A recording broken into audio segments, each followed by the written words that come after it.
Aduoko ni Nyasaye maduong' erokamano maneno kochako loso odiochieng' machielo miluongo ni kawuono. Adwa ni mondo asom kodi in jawinjo koa e muma mar Isaya 44 kochakre 3. Ndiko niya, nikech abiro kelo koth mang'eny e lowo motwo mobarore okak. Bende abiro olo rohona kuom kothu ka aguedhogi. Achaka nuoyo, nikech abiro kelo koth mang'eny e lowo motwo mobaro okak. Bende abiro olo rohona kuom kothu ka aguedhogi. Abiro olo roho mara kuom kothu ka aguedhogi. Apako Nyasaye maduong' manyalo gik moko duto gokinyi sani mosekela tibe oketi kanyo mondo ine TV. Adwa na wuoye wach mar lowo motwo. Tae Nyasachwa biro kele koth.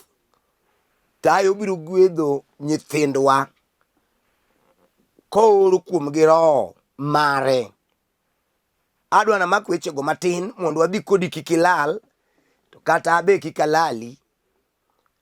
Adwa na wuoye ni dhano manochwe e puodho mar Eden en lowo.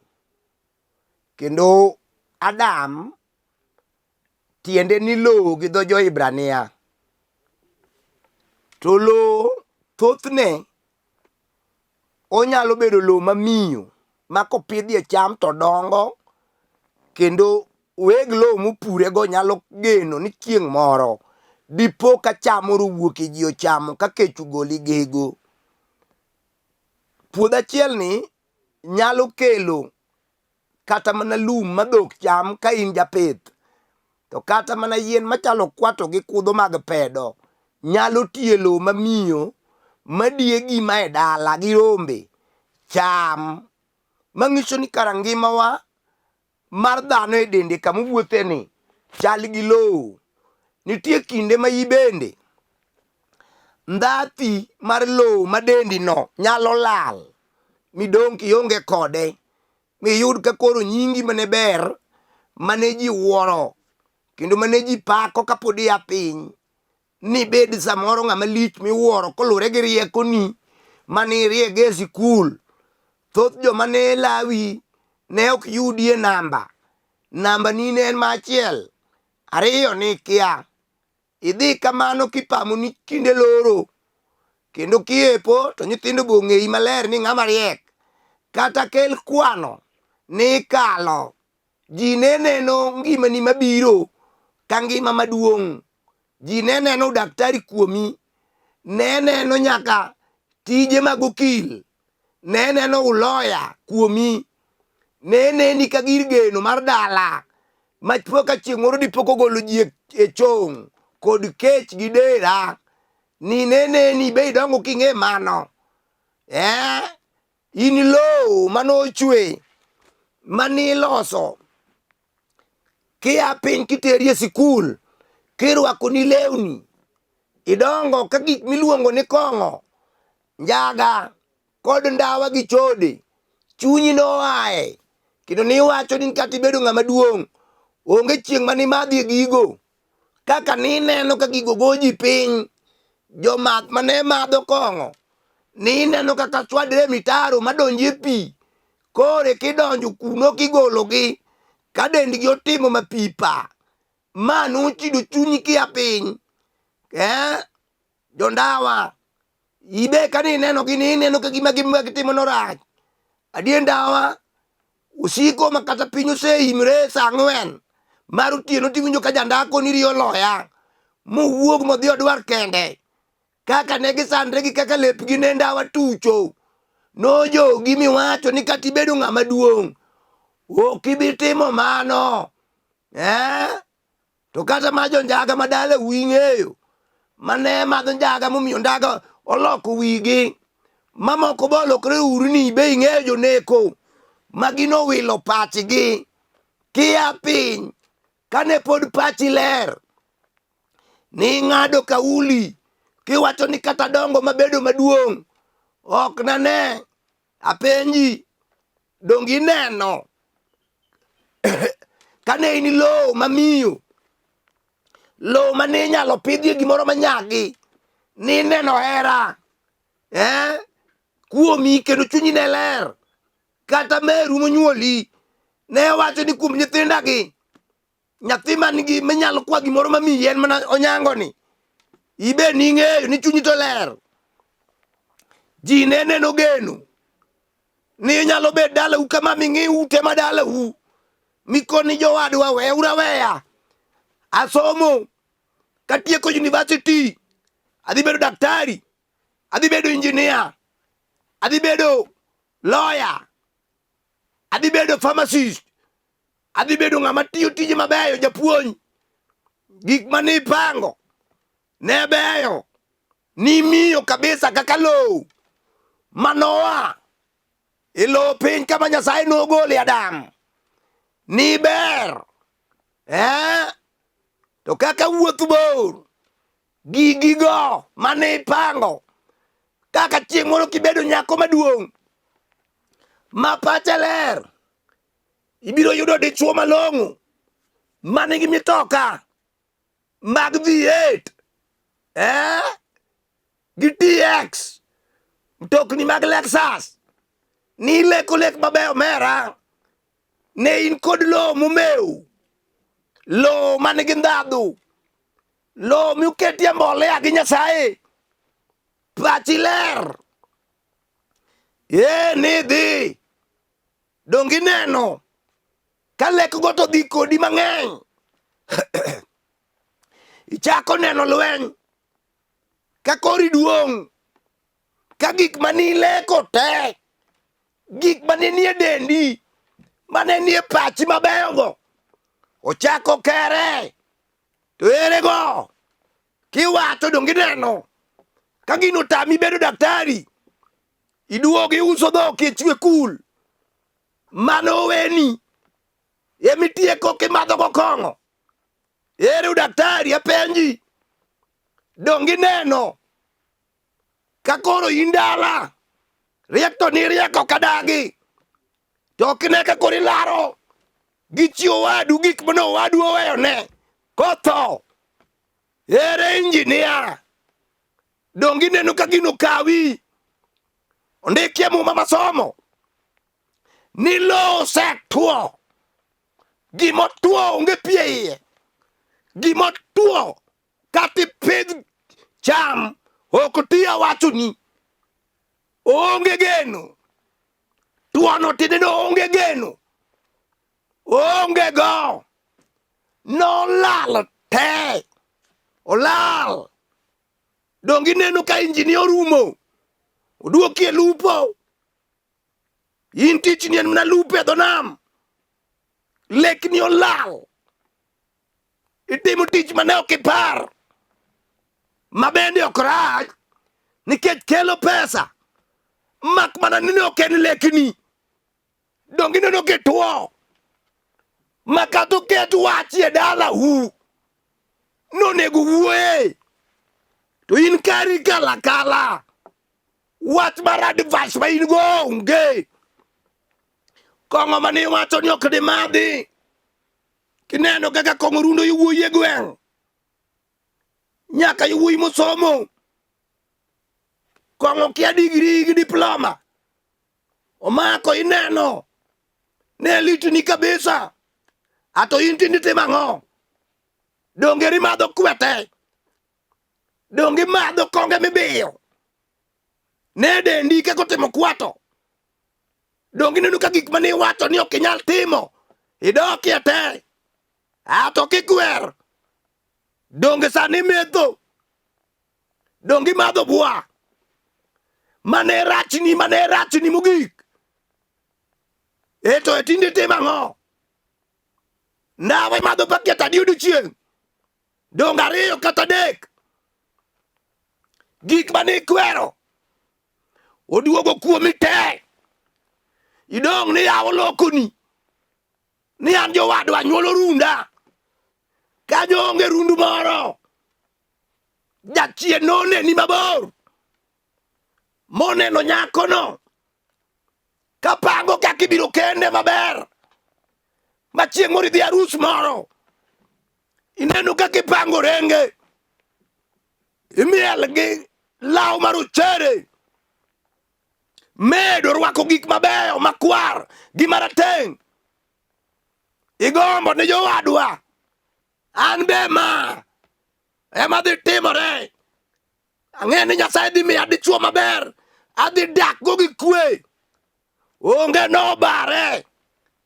Mani yudo en mama swagi goyi sasawa, ma dendi otimo karanderende, dong neno ka lembi okuot, idonje keny mane okileki, ni ing'e ni biro dak maber, mikony jodala u, tinde inie mikonyi, kidhi koru, to mama wuong'e maler, nikech chiemo ogoli e odu dwano mondo osumi, chieno goyi jumla, to winji geno nitie, lek kata olal, midong'o mitwo, midong'o ngoro, ei, tie ja Nazareth, manyalo olo pi, kama otwo, matarare, kama kata pidhie cham to ok nyal two,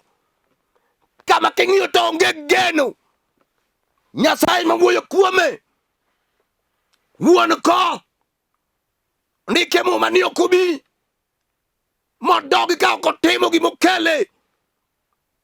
Kawuono e ngimani motwono, pesa onge, somo onge, geno onge, gik moko lal, lowo ma enin odong' kotwo, jomoko osenyieri, osejari, yo wuoyi mineno merno ne riek sasawa, ka wasomo kode klas, to ne wan mane waywa boto ema wariembo mitokni, ne ka koran inindo makunde liete, kama ji budhe mininde, pok odeko, nitie Yesu Nazareth, okumba mar lweny, okni somi, midogi e lekni mane in go.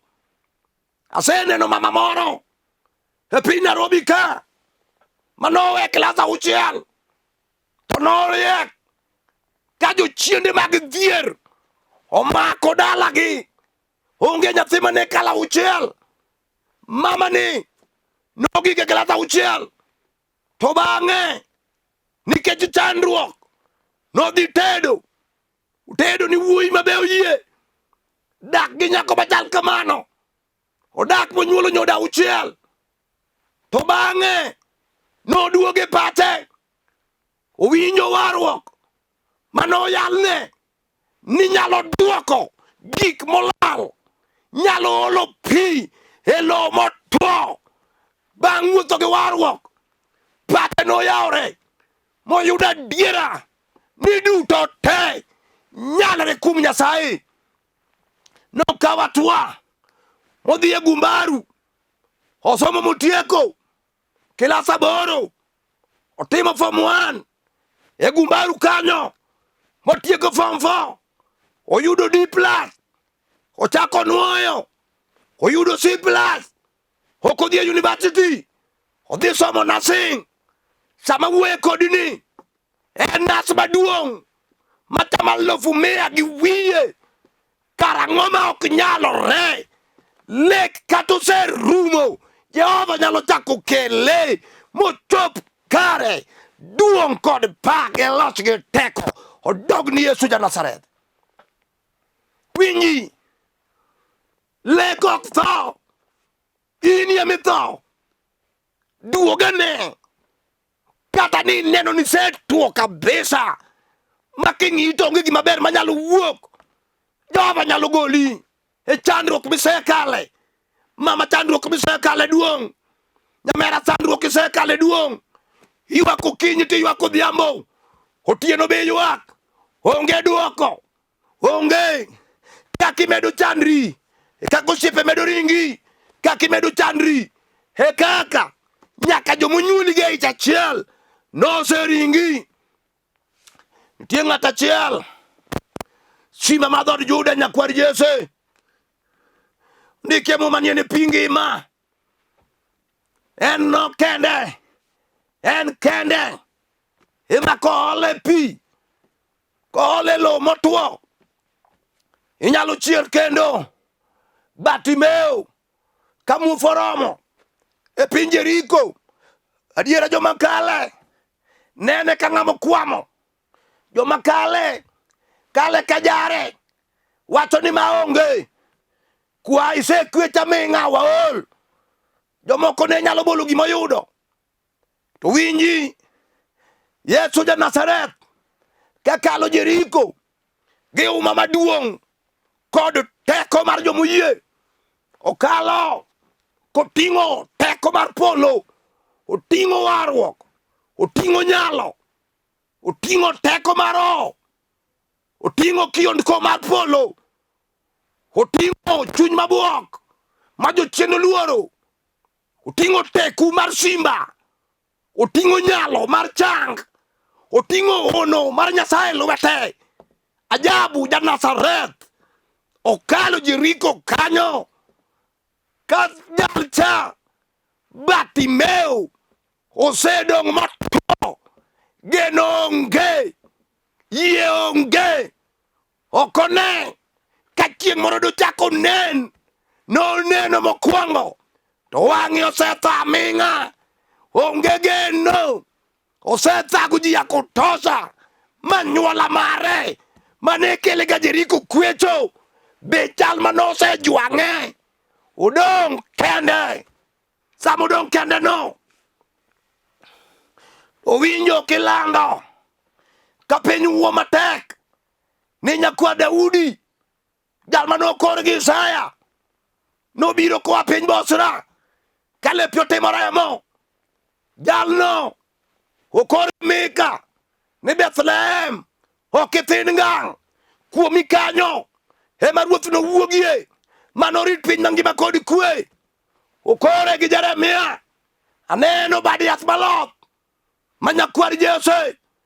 Okore apako misinga mar lweny gi Johana Jabatiso, jal moro biro okawinjora gonyo wuochene, oting'o batiso mar roho, oting'o batiso mar teko, oting'o batiso mar lokruok, oting'o batiso mar mach. Obiro bang'a hato aonge matimo ni mana mar ringruok, mar paro, mar obwongo, to eto biro gi roho. Jalni nowinje, Batimeo nowinje, okoni jowadwa asetwo, an lo, awinjo riyo mar chang, awinjo riyo mar ono. To jalno oseting'o pi, iluonge ni pi ngima, notemo go nya Samaria mokode ni pi mimodho ni riyo biro loyi kendo. To pi mana miyi en otiek riyo nyaka chieng', nolokre soko mabubni iyi. Apako Nyasaye maduong' nochimo Jeriko tir ka Batimeo tuo ta. Jodalagi osejwang'e, osiepo osejwang'e, nyaka sama oluongo no Yesu mowinjo ni Yesu kalo, nitie nyaka joma ne tame nomera wego koko. Yesu ok nyal biro iri ka, in isekwamo, ibiro tho kimwofu. Samoro mana moro ji osewacho we thagri lemo, ibiro tho migumba, biro tho lur ma ok onyuol. We winjo wach jogo. Yesu dwaro ng'amo gik mwicho kami gikia na in madi chandi kata promotion. Yesu dwaro ng'amo gik kanyo. Nochopo iri Batimeo, openjo Batimeo nang'o midwaro ni mondo atimni kawuono. Winjo kalo polo osedonjo, nyakwar obed, ere gimidwa notimni kawuono. Batimeo idwa notimni ang'o? Aparo nikech ok owachi taparo. Jeriko, joma nodak e jo Samaria, neno na ni jakwecho miluongo ni Bartimeo ni ne en ja Samaria. Temo miyo en ka. Ing'e ni Jeriko ne chal ka gimukuong'. Joma riche mane yudre kuno mokwamo. Machalo mano omecho. Mano majalcha. Mae to yud mne dho ndara. Mata ne Samaria pinjo yo kono. Winja ero. To Yesu kalo kama ji okwameno. To yudo Bartimeo. Hey! Ma wuod Timeo. To penje ni dwaro ang'o? Okoro adwa nachaka nen kendo. Adware nachaka nyago lembe. Asetwo. Nyocha yalo. Jachimaya yalo. Nyocha chiwo.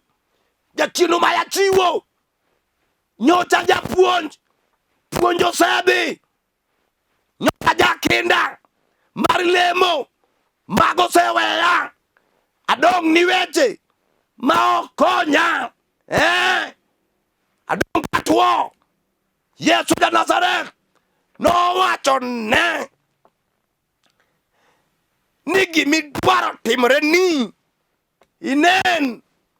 Yesu ting'o change lwete. Ting'o one lwete. Lowo motwo. Kawuono. Kata iyo tuo ta. Otamre nyathi ok nyal wuoke. Kata ng'oma notwoye. Kata notwoye. Gi teko mar Satan. Kata noliwang'e. Mae to thire. Dae to otweyi. Mowachi weche moko. Kata nokwanyi. Mae tilal. Higni 20 pok iyudo nyathi.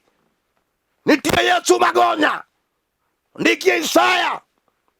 Ni ka ng'ama ratego maki. Motweyi. Mak mana Yesu kende. Ema nyalo gonyi. Sama weni. Nitie ji mang'eny. Odong kotwo. Tarara. Makata puodho. Motwo mobare berbere. Kong'iyo mbele ne. Oneno tho. Oneno ni en useless. Onge gimo nyalo konye anyuola. Kate od min gi gimo konyo onge. Onge. Mano jachione mawuoyo. Okini useless. Nyalo dich kodi. Onyalo michake lodhi. Kolo pi. Yen biro wuok. Ibiro wuok gi ng'uono. Ka yen ochako ti. Yen matigo. Mago gweth. Ma odi. Ondik niya.